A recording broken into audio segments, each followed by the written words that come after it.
Hey everyone, I'd like to take you on a quick tour of some of the controls and features of the NUIO Flow Keyboard. To turn the unit on, the power switch is located at the back of the right unit. It has 3 positions. Each of these allow you to pair to a separate device. And when you see green in the window, it indicates that the power is on.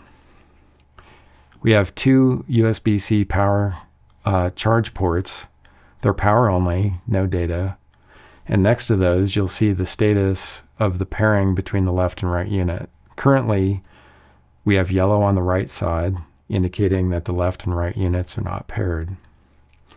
If I wake the units up by hitting a key on each side, you'll see the lights immediately go to green, showing left and right are paired and ready to type. When you're on the go, we have a battery indicator on the bottom of the system that allows you to see the battery status. In this case, we have 20% increments, so we have about 40% battery left in this right side. And then finally, we have an integrated backlight for low light and dim situations. F3 and F4 allow you to actuate that and incrementally increase or decrease and turn off the backlight and allow you to save some battery life. Again, those are the controls on the NUIO Flow Keyboard.